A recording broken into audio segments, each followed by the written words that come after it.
नमस्कार विद्यार्थी मित्रांनो, मी रुपाली देवधर आज इयत्ता 11वी इतिहास या विषयाबद्दल आपण माहिती अभ्यासणार आहोत. प्रकरण 6 भारतातील दुसरे नागरिकरण या पाठाविषयी आपल्याला चर्चा करायची आहे. मग त्यामध्ये 6.5 हा माझ्या पदांमधील राज्यव्यवस्था आणि श्रेणी व्यवस्था याविषयी आपल्याला चर्चा करायची आहे. नंतर तत्वज्ञान आणि विविध संप्रदाय याविषयी आपल्याला चर्चा करायचं आहे. त्यानंतर नवीन धर्मप्रवाह, जैन धर्मप्रवाह आहे त्यानंतरचा आपल्याला बौद्ध धर्म प्रवाहामध्ये सुद्धा याविषयी सुद्धा आपल्याला चर्चा करायचं आहे. तर विद्यार्थ्यांनो, पहिल्यांदा आपल्याला महाजन पदातील राज्यव्यवस्था आणि श्रेणी व्यवस्था याविषयी आपण चर्चा करणार आहोत.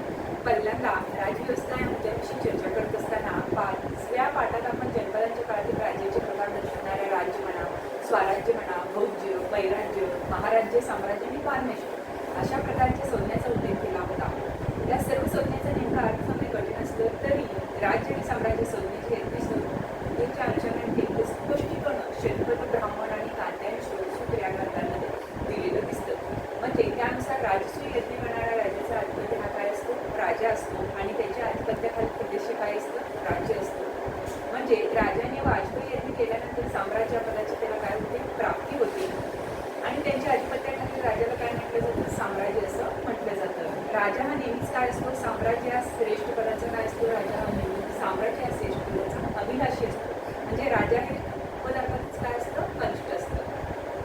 अशा प्रकारे राजा हा क्षत्रिय असावा आणि ब्राह्मणांनी राजपद ग्रहण करू नये असा संकेत होता. तरी वैदिक साहित्याने बौद्ध चरित्रांमध्ये या संकेतात असलेले अनेक अपवादी आपल्याला पाहायला मिळतात. मग राजपद हे वंश परंपरेने मिळत असते, परंतु काही वेळा राजा हा लोकांनी त्यांची उदाहरणे आहे. राजाच्या सर्वात ज्येष्ठ पत्नीला राजमहिष असे म्हटले जाईल. राज्याभिषेकाच्या प्रसंगी राजावर अभिषेकी होत असे. म्हणजे सामर्थ्यशाली राजा त्यांचे सार्वभौम सिद्ध करण्यासाठी काय करत असते? अश्वमेध यज्ञ करत असते. अश्वमेध यज्ञ म्हणजे राजाला जर काही प्रदेश जिंकलं, तो सामर्थ्यशाली आहे असं दाखवायचं असेल तर तो त्यांचा घोडा सोडायचा आणि घोडा तो कुठल्या प्रदेशापर्यंत जातो, तो प्रदेश सगळं कोणाचा असायचा? तो राजाचा असायचा. जर तर एखाद्या प्रदेशामध्ये गेलं, त्या घोड्याला त्याने अडवलं तर तेथील राजांना त्या राजाशी युद्ध करावं लागेल.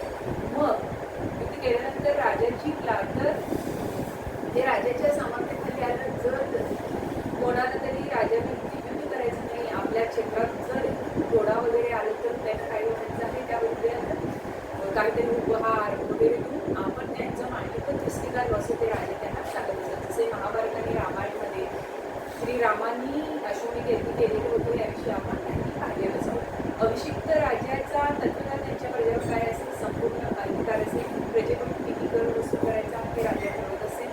त्यांच्या राज्यातील कोणताही भूभाग इस्वेनुसार दान करण्याचा अधिकार त्याला होता. असे असले तरी राजाची सत्ता पूर्णपणे काय होती? अनियंत्रित नव्हती.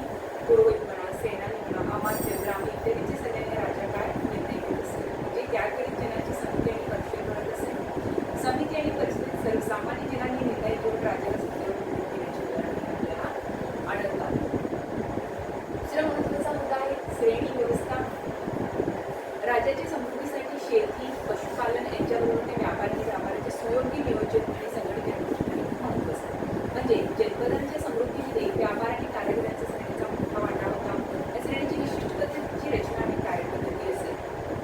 म्हणजे कृषी व्यवसायाची स्थान विशिष्ट संघटन असणं, व्यवसायिक कौशल्याची वंश परंपरेने होणारे हस्तांतरण करणे, अनुभवी ज्येष्ठांकडे व्यवसायाचे नेतृत्व असणं आणि ते इतरांनी स्वेच्छेने स्वीकारणं ही श्रेणीची काय आहे? एक प्रकारची वैशिष्ट्य होती. म्हणजे श्रेणीचे स्वतःचे नियम असतात, त्यामुळे त्यांची रचना बंदिस्त स्वरूपाची असते. श्रेणीचे बंदिस्त स्वरूप हे जाती व्यवस्था हृदय पावण्याच्या कारणापैकी एक महत्त्वाचे कारण समजलं जातं. म्हणजे श्रेणीवर वेतनावर काम करणाऱ्या बाकी कामगारांना कर्मकाल आणि विनावेतन काम करणाऱ्यांना दास असे म्हणत असतात. मौर्य काळापर्यंत श्रेणी व्यवस्थेला राजकीय, सामाजिक आणि आर्थिक व्यवहारांमध्ये महत्त्व प्राप्त झालं होतं. कौटिल्यच्या मते श्रेणीवर राज्याचे नियंत्रण असणं अत्यंत महत्त्वाचे होते. म्हणजे कारण श्रेणीच्या रचनेमध्ये सत्तेच्या प्रभावी वर्णाची माध्यमिक क्षमता होती. मौर्य काळातील रस्ते आणि दळणवळणाची व्यवसायाची विशेष काळजी घेतली जात होती. हे सम्राट अशोकाच्या शिलालेखाच्या आधारे आपल्याला स्पष्ट दिसतं. त्यामुळे मौर्य काळात मालाची मिळाल्याने लोकांची जाणीव अधिक सुकर झालं होतं. अर्थातच ही परिस्थिती व्यापाराच्या वाढीसाठी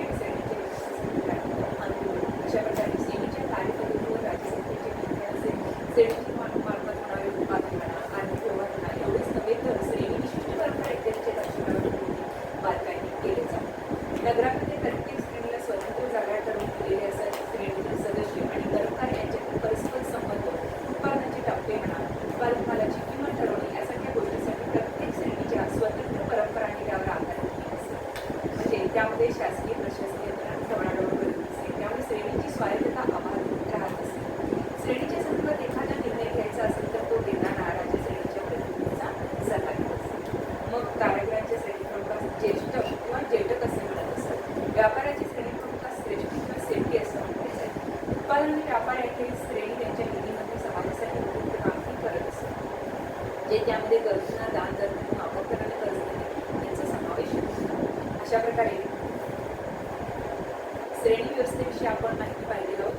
मौर्य काळात श्रेणी व्यवस्थेला राजकीय सामाजिक आणि आर्थिक व्यवस्थेमध्ये कशी विशेष महत्त्व होतं, त्याखेरीज कौटिल्याच्या मते श्रेणीवर राजाचे नियंत्रण अत्यंत महत्त्वाचं होतं, कारण श्रेणीच्या रचनेमध्ये सत्तेचे प्रभाव वहनाची माध्यम करण्याची क्षमता याविषयी आपण पाहिलेलं आहोत.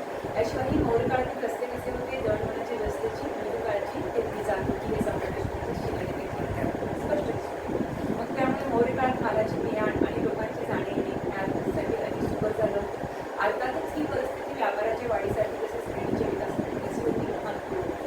मग श्रेणीच्या कार्यपद्धतीवर व्यायसत्तेचे नियंत्रण असे श्रेणीच्या मार्फत होणारे उत्पादन म्हणा, आर्थिक व्यवहार एवढेच नाही, श्रेणी विशिष्ट परंपरा इत्यादीच्या लक्षणासाठी बारकाईने त्या काळात केलेल्या असायच्या. मग नगरांमध्ये प्रत्येक श्रेणीला त्यांनी स्वतंत्र जागा ठरवून दिलेल्या असायच्या. मग श्रेणीच्या सदस्य आणि कर्मचारी यांच्या परस्पर संबंध, उत्पादनाचे टप्पे, उत्पादन मालाची किंमत ठरवणे यासारख्या गोष्टी प्रत्येक श्रेणीची स्वतंत्र परंपरा आणि त्यावर आधारित नियम असायचे. त्यामध्ये प्रशासकीय ढवळाढवळ करत असे. त्यामुळे श्रेणीची स्वायत्तता अबाधित राहत असे. श्रेणीच्या संदर्भात एखादा निर्णय घ्यायचा असेल तर तो घेताना राज्य श्रेणीचा निर्णयाचा राजप्रतिनिधीचा सल्ला घेत असते. कारागिरांच्या प्रमुखास ज्येष्ठ जेटक असे म्हणत असेल तर व्यापाराच्या श्रेणी प्रमुखास श्रेष्ठी आणि सेफ्टी असे म्हटले जाईल. उत्पादन व्यापार याखेरीज श्रेणी त्यांच्या निधीमधून समाजासाठी उपयुक्त कामही करत असत. त्यामध्ये गरजूंना दान धर्म आणि वापर आणि कर्ज देणे यांचा समावेश होतो. अशा प्रकारे महाजन पदांमधील राजव्यवस्था आणि श्रेणी व्यवस्था याविषयी आपण माहिती पाहिली आहोत. आता आपल्याला नवीन धर्मप्रवाह याविषयी माहिती पाहायचं आहे. त्यामध्ये नवीन धर्मप्रवाहामध्ये जैन धर्माबद्दल आपल्याला माहिती पाहायचं आहे.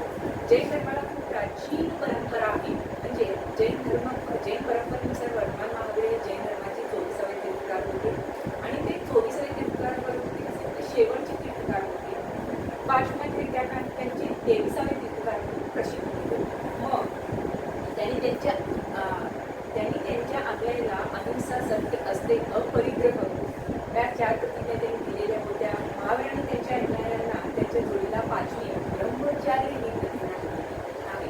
म्हणजे यालाच काय म्हणून ओळखलं जातं, पंचमहाव्रत असं म्हटलं जातं. म्हणजे 4 प्रतिज्ञा वर्तमान अगोदरच्या 5 नाथ म्हणजे जैन धर्माचे 23वे तीर्थकार 5 नाथ त्यांनी 5 प्रतिज्ञा दिलेले होते. सत्य, अहिंसा, असते आणि अपरिग्रह. त्यामध्ये 24वे आणि शेवटचे कोण होते, तीर्थंकार म्हणून ओळखलं जातं. त्यांनी महावीर यांनी ब्रह्मचार्य हे अजून एक प्रतिज्ञा ऍड केलं. ही प्रतिज्ञा होती ब्रह्मचार्य. सत्य, अहिंसा, असते, अपरिग्रह आणि ब्रह्मचार्य या 4 प्रतिज्ञांना काय म्हटलं जातं, पंचमहाव्रती असं म्हटलं जातं. आणि वर्तमान महावीराचं पित्याचं नाव काय होतं, सिद्धार्थ असून ते ज्ञातक कुळाचे होते आणि आई ऋषीला गेलेली कुठं होती, लिच्छवी कुळातील होती. म्हणजे वर्तमान महावीराचा जन्म इसवी सन पूर्व 599 मध्ये वैशाली नगराजवळ कुंडग्राम येथे झालेला आपल्याला दिसून येतो. म्हणजे महावीराचं पत्नीचं नाव काय होतं, यशोदा होतं. वयाच्या 30व्या वर्षी त्यांनी सत्याच्या शोधार्थ गृहस्थाश्रमाचा त्याग केला. म्हणजे त्यांनी सत्याच्या शोधार्थ गृहस्थाश्रमाचा त्याग करून वयाच्या 42व्या वर्षी त्यांना केवळ ज्ञान प्राप्त करण्याचे जवळजवळ 12 वर्षे कठोर तपश्चर्या केल्यानंतर वर्तमान महावीर यांना काहीच कळतं, केवळ ज्ञान प्राप्त झालं. लोक त्यांना केवली, जीन आणि महावीर जैन अशी उपाधी प्राप्त झाली. लोक उपाधींनी त्यांना संबोधू लागलं. त्यांच्या अन्यायांना जैन अशी उपाधी प्राप्त झाली. म्हणजे कैवल्य प्राप्तीनंतर 30 वर्षे वर्तमान महावीर लोकांना उपदेश करण्यासाठी काय केलेले होते, सतभ्रमण करत असते. अशा प्रकारे महावीरांनी अर्थमांती या लोकभाषेत उपदेश केलेला आहे. त्यांनी सदाचरण आणि व्रतस्थाईशेचा पुरस्कार केला आहे. त्यांनी सम्यक दर्शन म्हणा, सम्यक ज्ञान म्हणा आणि सम्यक चरित्र या 3 तत्वावर त्यांनी भर दिलेला होता. आता या 3 तत्वांना जैन धर्माची त्रिरत्ने असे म्हणतात. म्हणजे त्रिरत्ने ही केवळ ज्ञानप्राप्तीची मार्गाची आकांक्षा करणाऱ्या व्यक्तीसाठी मूलभूत मार्गदर्शक तत्वे आहेत. चेतन आणि अचेतन अशा सर्व अस्तित्वांमध्ये कमी जास्त प्रमाणात जाणीव असते. म्हणजे त्यांना इजा केली तर त्या प्रत्येकामध्ये वेदना उत्पन्न होतील असे महावीरांनी सांगितलेलं आहे. म्हणजे अनेकांतवाद हे वर्तमान महावीरांच्या तत्वज्ञानाचं काय होतं, गावासून होतं. त्यानुसार सत्य हे एकाकी नसून त्याचे अनेक पैलू असतात. म्हणजे महावीरांनी स्वतः जैन संघाची स्थापना केलेली होती. सम्राट चंद्रगुप्त मौर्याला केलं होतं. त्या जैन संघाच्या समकालीन होता. जैन परंपरेनुसार सम्राट चंद्रगुप्ताने जैन धर्माचा काय केलेला होता, स्वीकार केलेला होता. अशा प्रकारे आपण जैन धर्मप्रवाह पाहत असताना त्यामध्ये जैन धर्मप्रवाहाच्या 24 तीर्थंकरांपैकी शेवटचे तीर्थंकर कोण होते, जे शेवटचे तीर्थंकर होते ते वर्तमान महावीर होते. तर 23 तीर्थंकर हे पार्श्वनाथ होते. मग त्यामध्ये सत्य आणि सस्ते आणि अपरिग्रह हे महावीरांनी ब्रह्मचर्य ऍड केल्यामुळं 5 पंचमहाभूते होते जैन धर्माचे असं सांगतो. मग वर्तमान महाराजांचे पित्याचे नाव शिकार नसून ते ज्ञानरूप कुळातले होते. आई कृष्णा देवी ही मुचकी कुळातील होती. वर्तमान महाराजांचा जन्म इसवी सन 599 वैशाली नगराजवळ कुंडग्राम येथे झालेला आहे आणि त्याची पत्नीचे नाव यशोदा असून 30व्या वर्षी त्यांनी गृहस्थाश्रमाचा त्याग केला आणि 42व्या वर्षी त्यांनी केवळ ज्ञान त्यांना प्राप्त झालेला दिसून येतो. अशा प्रकारे जैन धर्माबद्दल आपण माहिती पाहिलेलं आहोत.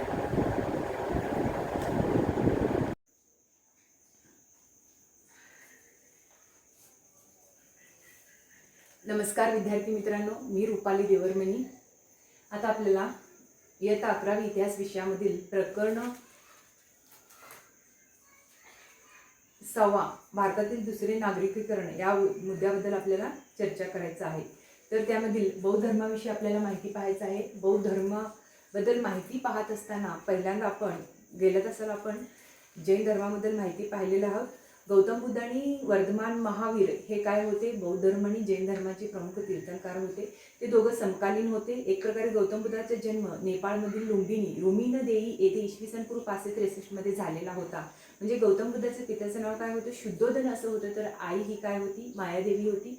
पित्या हे शाक्य कुळातील असून आई ही काय होती, कुओलीय कुळातील होती. गौतम बुद्धाच्या पत्नीचं नाव काय होतं, यशोधरा होते. अशा प्रकारे वयाच्या 29व्या वर्षी गौतम बुद्धांनी सत्याच्या शोधार्थ काय केलेला होता, ग्रहत्याग केला होता. म्हणजे या घटनेला बौद्ध परंपरेत काय म्हटलं जातं, महाविनिष्क्रमण असं म्हटलं जातं. त्यानंतर 6 वर्षे वेगवेगळे गुरूंचे मार्गदर्शन म्हणा, तीव्र तपस्साधना यासारख्या गोष्टीच्या माध्यमातून त्यांना अंतिम सत्याचे ज्ञान प्राप्त झालं, मिळवण्याचा त्यांनी प्रयत्न केला. आणि परंतु त्यातून काहीही साध्य होत नाही हे लक्षात त्यांच्या आल्यानंतर त्यांनी शेवटी निरंजना, त्यालाच लीलाजन म्हटलं जातं, नदीच्या तीरावर जाऊन त्यांनी तेथे तपश्चर्या केली. आणि गया येथे एका पिंपळ वृक्षाखाली त्यांनी तेथे ध्यानस्थ बसलेलं असताना वयाच्या 35व्या वर्षी त्यांना काय झालेलं होतं, ज्ञानप्राप्ती झालेला होता. ते बुद्ध, तथागत आणि शाक्य मुनी म्हणून ओळखले जाऊ लागले. म्हणजे ज्ञानप्राप्तीनंतर त्यांनी सारनाथजवळ ईशीपट्टण येथे मृगवनामध्ये त्यांनी पहिला उपदेश केलेला होता. म्हणजे या प्रसंगालाच त्यांना काय म्हटलं जातं, धम्मचक्र प्रवर्तन असं म्हटलं जातं. पुढे 45 वर्षे लोकांना धम्माचा उपदेश करण्यासाठी त्यांनी सतत भ्रमंती केली. त्यामुळे त्यांनी पाली या लोकभाषेमध्ये त्यांनी उपदेश केलेला आहे. अशा प्रकारे गौतम बुद्धाविषयी आपल्याला माहिती पाहत असताना गौतम बुद्धांचे पुढील बुद्धांनी त्यांच्या उपदेशात दुःख या मनुष्य जीवनाच्या मूलभूत प्रश्नाकडे लोकांचं लक्ष वेधलेलं दिसून येतं. म्हणजे मनुष्य जीवनाच्या मूलभूत प्रश्नाकडे लोकांचं लक्ष वेधलेले असताना मुळात दुःख उत्पन्न का होते आणि दुःख उत्पन्नच न होऊन घेण्याचा उपाय म्हणजे या 2 गोष्टींना अनुलक्षून त्यांनी लोकांना उपदेश केलेला आहे. तर त्यांच्या उपदेशात त्यांनी 4 आर्य सत्य सांगितलेले आहेत. त्यामध्ये जगात सर्वत्र दुःख आहे. दुसरं म्हणजे दुःखाचे मूळ काय आहे, तृष्णा आहे. तृष्णेवर विजय मिळवला की काय होतं, दुःख निरोध होतो. आणि अष्टांगिक मार्ग हा काय आहे, दुःख निरोधाचा मार्ग आहे. अशा प्रकारे अष्टांगिक मार्गांमध्ये गौतम बुद्धांनी पुढील 8 गोष्टी सांगितलेल्या आहेत. अशा प्रकारे सम्यक दृष्टी हे काय आहे, निसर्ग नियमाविरुद्ध काहीही घडत नाही हे स्वीकारणं आहे. सम्यक संकल्प म्हणजे योग्य निर्धार घेणं असतो. सम्यक वाचा म्हणजे योग्य बोलणं असतो. तर सम्यक कर्मात म्हणजे योग्य वर्तवणूक असतं. अशा प्रकारे सम्यक काळजी म्हणजे योग्य मार्गाने उपजीविका घेणं. सम्यक व्यायाम म्हणजे अयोग्य गोष्टी प्रयत्नपूर्वक टाळणं. आणि सम्यक स्मृती म्हणजे चित्ताची अखंड सावधानता आणि त्यायोगे योग्य गोष्टीची स्मृती हे घडणं असतं.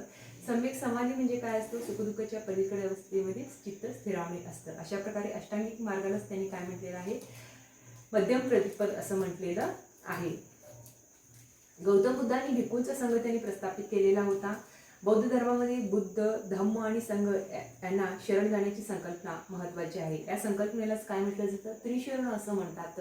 म्हणजे बुद्धम शरणम गच्छामी, धम्मम शरणम गच्छामी, संघम शरणम गच्छामी या 3 प्रतिज्ञा बौद्ध धर्मांमध्ये आवश्यक मानलेला असलेला आपल्याला दिसून येतो. मग इसवी सनापूर्वी 6व्या शतकात प्राचीन भारतात जीवनाच्या सर्व क्षेत्रात परिवर्तन घडून आलेलं आहे. महाजनपदांमधील सत्ता संघर्ष या शतकात सुरुवात झालेली आहे. अशा प्रकारे काशी म्हणा, कौशल, अवंती आणि मगध या 4 महाजनपदांमध्ये हा सत्ता संघर्ष सुरू राहिलेला आहे. म्हणजे इसवी सन पूर्व 4थ्या शतकापर्यंत मगधांची राजसत्ता हा प्रबळ होत गेलेली असताना इतर महाजनपदाचे स्वतंत्र अस्तित्व संपुष्टात येत नसे. म्हणजे मगधाचा उद्याचा इतिहास आपण 8व्या पाठात समजून घेणार आहोत. अशा प्रकारे खालील माहिती सुद्धा तुम्हाला निश्चितच आवडेल की नेपाळमधील रुमिंदे येथील उत्खनात मौर्य सम्राट अशोकाचा स्तंभालेख मिळालेला आहे आणि त्या लेखात असं म्हटलेलं आहे की देमा नाम पियदशी राजा, म्हणजे हे सम्राट अशोकाबद्दल म्हटलेलं आहे. राजाच्या अभिषेकानंतर तो स्वतः या स्थळाला भेट देण्यासाठी आलेला होता आणि त्याने येथे प्रार्थना केली की तो असे जाहीर करतो की बुद्ध शाक्यमुनीचा जन्म येथे झालेला आहे.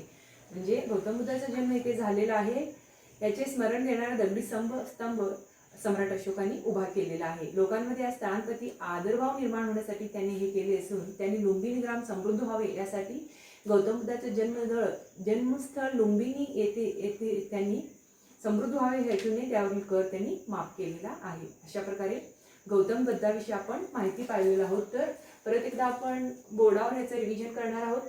गौतम बुद्ध आणि वर्धमान महावीर हे समकालीन असून गौतम बुद्धाचा जन्म कुठे झाला? नेपाळमधील रुमिनदे येथे इसवी सन पूर्व 563 मध्ये झालेला आपल्याला दिसून येतो.